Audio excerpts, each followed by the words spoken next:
Hello बच्चों। आज हम आप लोगों से बात करेंगे मीडिया और लोकतंत्र। ये जो चैप्टर है क्लास 7 के सामाजिक आर्थिक और राजनीतिक जीवन के अध्याय 6 का चैप्टर है, जिसका शीर्षक है मीडिया और लोकतंत्र। तो इस वीडियो में सिर्फ और सिर्फ हम इसका एक इंट्रो जानेंगे, यानी कि परिचय जानेंगे कि मीडिया, लोकतंत्र में मीडिया का क्या रोल है कि नहीं। इसके अलावा इस वीडियो का, इस चैप्टर का दूसरा पार्ट होगा। उस दूसरा पार्ट में आपको उसका कुछ जो प्रमुख क्वेश्चन है उसका आंसर राइटिंग करवाया जाएगा आपको। तो ये वीडियो देखने के बाद उसका आंसर राइटिंग जरूर कर लीजिएगा। तो इस वीडियो के माध्यम से हम समझेंगे कि लोकतंत्र में मीडिया की भूमिका क्या है कि नहीं। तो सबसे पहले तो हम लोकतंत्र को जानते हैं, है कि नहीं। लोकतंत्र को अगर हम परिभाषित करें तो अब्राहम लिंकन के अनुसार लोगों के लिए, लोगों द्वारा लोगों के लिए सरकार है कि नहीं। तो बेसिकली आपको जानना है कि लोकतंत्र जो होता है वो मुख्यतः उसमें 4 स्तंभ होते हैं। अब 4 स्तंभ कौन कौन होते हैं उसको बारी बारी से सुनिए आप। जैसे पहला है विधायिका। विधायिका का काम क्या होता है? विधि बनाना, कानून बनाना। जैसे केंद्र के स्तर पे संसद होता है कि नहीं। जो मतलब सांसद जो होता है, यानी कि जो हमारी संसद है, लेकिन संसद और सांसद में अंतर है कि नहीं। समझ रहे हैं? संसद का है तो सीधा जो बिल्डिंग बना हुआ है दिल्ली में वो संसद भवन, और सांसद मतलब उसका एक मेंबर। संसद भवन के एक मेंबर को हम क्या कहते हैं? सांसद कहते हैं, है कि नहीं। जैसे आपके डिस्ट्रिक्ट से कोई सांसद जीता हुआ होगा, है कि नहीं। उसका नाम आप आसपास से अपने अभिभावक से पूछें कि क्या नाम है। आप जिस जिला से बिलोंग करते हैं उस जिला का सांसद कौन है, आपसे क्वेश्चन है तो आप पूछिए, है कि नहीं। और आपको पता है तो आप कमेंट कीजिए फिर उसको, हाँ, कमेंट में जा कर के। तो पहला क्या हुआ? लोकतंत्र का कितने स्तंभ हैं? 4 स्तंभ हैं। पहला हम बात किए क्या? विधायिका पर। विधायिका कौन? जो विधि बनाता है। विधि कौन बनाता है? यानी कि संसद भवन बनाया जाता है सांसदों द्वारा, है कि नहीं, केंद्र के स्तर पे। और राज्य के स्तर पे जो है विधानसभा में जो विधायक लोग होते हैं, यानी मुख्यमंत्री के नेतृत्व में, तो वहाँ पे विधि राज्य के लिए बनाया जाता है कि नहीं। तो ये विधायिका का पार्ट है। इसका विधायिका का काम क्या है? विधि बनाना। दूसरा है कार्यपालिका। कार्यपालिका के अंतर्गत जैसे मंत्री परिषद आता है कि नहीं। इसके अलावा और भी जो जितने आला अधिकारी होते हैं सरकार के, वो सब कार्यपालिका के पार्ट है कि नहीं। कार्यपालिका का काम क्या होता है? जो विधि बनाया जाता है कि नहीं, उस विधि को लागू करवाना, उसको जो है बढ़िया से लागू करवाया जाए, है ना। ये काम किसका है? कार्यपालिका का। और तीसरा है न्यायपालिका। न्यायपालिका का काम क्या है? न्यायपालिका यह जांच करती है या परीक्षण करती है कि जो विधि बनाया गया है और विधि को जो लागू करवाया जा रहा है वो क्या संविधान के अनुरूप है कि नहीं, संविधान सम्मत है या नहीं। अगर संविधान सम्मत है तो ठीक है, नहीं है तो न्यायपालिका को यह अधिकार है कि उस विधि को वो निरस्त कर दे, उसको समाप्त कर दे, उसका वैल्यू को ख़त्म कर दे, है कि नहीं। इसके अलावा न्यायपालिका का और भी काम है कि लोगों को न्याय देना, है कि नहीं। जैसे किसी व्यक्ति को अगर निचली अदालत से लेकर के ऊपरी अदालत तक वो जा सकता है, अगर उसको न्याय पाने के लिए उसको लगता है कि मेरे साथ अन्याय हो रहा है, गलत हो रहा है, तो न्याय पाने के लिए अदालत का दरवाज़ा खटखटा सकता है, वहाँ अपना प्रतिवेदन दे सकता है, मतलब अपना आवेदन दे सकता है। तो ये न्यायपालिका का काम है। इसके अलावा चौथा जो स्तंभ है लोकतंत्र का वो है मीडिया, है कि नहीं। तो मीडिया आखिर है क्या? मीडिया को आप किस रूप में जानते हैं? मीडिया का मतलब ये हुआ कि हमारे देश में जो समाचार होता है, यानी खबर होता है, उसका आदान प्रदान करता है कि नहीं। उसका आदान प्रदान करता है, उसको हम क्या कहते हैं? मीडिया। अब देखिए आदान प्रदान का माध्यम क्या है? आदान प्रदान का माध्यम से न्यूज़पेपर है, आप अखबार पढ़ते होंगे तो देखते होंगे, उसमें पूरा देश विदेश का सब न्यूज़ रहता है। तो वो जो है खबर का माध्यम है कि तरह तरह के खबर उसमें छापे जाते हैं, है कि नहीं। और उसको हर कोई पढ़ता है, नेता लोग भी पढ़ता है, देश का जो न्यायाधीश है वो भी पढ़ता है, आम आदमी भी पढ़ता है। तो इस माध्यम से जो है समाचार, हर तरह का समाचार हर व्यक्ति के पास पहुंचता है।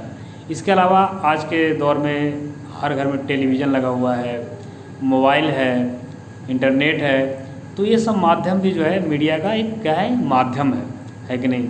अब हम मीडिया के माध्यम से क्या करते हैं कि जो सरकार की नीतियाँ होती है, सरकार के जो कहने का मतलब विचार होते हैं, वो मीडिया के माध्यम से जनता तक पहुंचती है, और जनता का जो राय होता है, जनता का जो मांग होता है, डिमांड होता है, वो मीडिया के माध्यम से सरकार तक पहुंचती है। इस इसको ऐसे समझिए आप, जैसे आजकल के दौर में तो बहुत सारे यूट्यूब बना रहे हैं। जैसे गांव में गए, वहाँ रिपोर्टिंग की कि अच्छा ये देखिए स्कूल है और स्कूल में पढ़ाई नहीं हो रहा है, या कोई अस्पताल में दवा नहीं है, डॉक्टर नहीं है, तो वो जो है वीडियो बना करके यूट्यूब पर डालता है। वो वीडियो किसी भी माध्यम से जो है सरकार तक पहुंचती है कि नहीं। सरकार को लगता है कि हमको इसमें सुधार करने की ज़रूरत है कि नहीं। इसके अलावा तो ये क्या हो, एक माध्यम हो गया ना कि हम जो जनता का आवश्यकता है, उसका राय है, वो राय हम जो है सोशल मीडिया पे डाल दिए है कि नहीं, और वो सरकार तक पहुंच गया। सरकार कुछ वैसी नीति बनाती है, कोई रूल्स बनाते हैं, तो मीडिया उसका विश्लेषण करते हुए जनता तक पहुंचाती है कि नहीं। जैसे मान लिया जाए कि सरकार एक कानून बनाई या कोई ऐसा घोषणा की कि जो भी किसान है उनको महीना में जो है 5,000 रुपये दिया जाएगा, सपोज डेट। हालांकि अभी 500 रुपये महीना दिया जाता है किसानों को, है कि नहीं। मान लिया ऐसा घोषणा करें कि 5,000 रुपये महीना दिया जाएगा। इसके लिए आपको अपना खेत का रसीद लगाना होगा, अपना आधार कार्ड लगाना होगा, अपना पैन कार्ड लगाना होगा। ये सब जो है ऑनलाइन फॉर्म भरिए और आपको अगला महीना से पैसा शुरू हो जाएगा। तो ये सरकार का घोषणा है, और वो घोषणा को जो है जितने भी मीडिया वाले होंगे मैंने जो है वो जो है जनता तक पहुंचाने का काम करेंगे, और जनता फिर सक्रिय रूप से भागीदारी निभा करके उस योजना का लाभ लेती है। तो मीडिया के रूप में हम किसको किसको इंडिकेट करेंगे? मीडिया के रूप में से अखबार हो गया, पत्रिका हो गया, रेडियो हो गया, न्यूज़ चैनल हो गया, टीवी वाले हो गए, है ना, मोबाइल हो गया, इंटरनेट हो गया। ये सारे क्या है, मीडिया का साधन है कि नहीं। यानी कि इन सारे चीज़ों के माध्यम से जो है हमें खबरों का आदान प्रदान होता है। अब देखिए, मीडिया तो इसलिए मीडिया को जो है लोकतंत्र का चौथा स्तंभ कहा जाता है कि नहीं। कि सरकार अगर कोई गलत काम करती है तो उसकी आलोचना भी करता है मीडिया वाला, है कि नहीं। और दूसरी तरफ जनता की जो राय होती है, जनता को जो मांग होता है, उसको रखता है, उसको रिपोर्टिंग करता है, और मतलब देश के सामने रखता है कि देखिए जनता जो है इस तरह की समस्याएं से जूझ रही है कि नहीं। उनको जो बेसिक मूलभूत आवश्यकताएं हैं वो पूरी नहीं हो रही है, तो वो जो है मीडिया के सामने रखती है कि नहीं। तो ये मीडिया का मूल काम है। अब इसमें कुछ दोष भी हैं। जैसे मीडिया जो है वो निष्पक्ष रूप से, कई मीडिया ऐसे हैं जो निष्पक्ष रूप से रिपोर्टिंग नहीं कर पाती है। यानी कि जो सरकार की नीतियां हैं उसको रियलिटी में हमारे सामने नहीं लाती है, या हमारा जो राय है वो सरकार तक नहीं पहुंचाती है। जैसे कोई मीडिया वाला है तो सिर्फ सरकार का ही जो है बड़ाई करेगा, वो सरकार का आलोचना नहीं करता है कि नहीं। सरकार चाहे जितना गलत करे, सरकार उस जो मीडिया होगा वो आलोचना नहीं करेगा। कोई ऐसा मीडिया होता है। कोई मीडिया ऐसा भी है कि नहीं, हम किसी मीडिया का नाम नहीं ले रहे है कि नहीं, नहीं तो हम पर भी मानहानि का मामला दर्ज हो जाएगा फिर, है ना। तो इसलिए हम किसी मीडिया वाले का नाम नहीं ले रहे हैं। कोई मीडिया ऐसा होता है कि सरकार कुछ भी अच्छा करे, उसका काम है सिर्फ और सिर्फ आलोचना करना, तो सिर्फ सरकार की आलोचना करते रहता है। तो ये डिपेंड करता है कि आप किस टाइप का न्यूज़ देखते हैं। आप न्यूज़ देखने के बाद अपनी अवधारणा जो है कैसे विकसित करते हैं। अगर मान लीजिए आप एक ही टाइप का न्यूज़ देखिएगा तो आपके अंदर जो अवधारणा विकसित होगा वो या तो सरकार के समर्थन में विकसित हो सकता है या सरकार के अगेंस्ट में हो सकता है कि नहीं। तो हमारी अवधारणा इस आधार पर हम विकसित करें कि हम अन्य तरह के, कई तरह के न्यूज़ चैनल को देखें, सुने, जानें, अखबार पढ़ें, न्यूज़ पढ़ें, और उसके बाद हम अपनी अवधारणा विकसित करें कि क्या सही है क्या गलत है।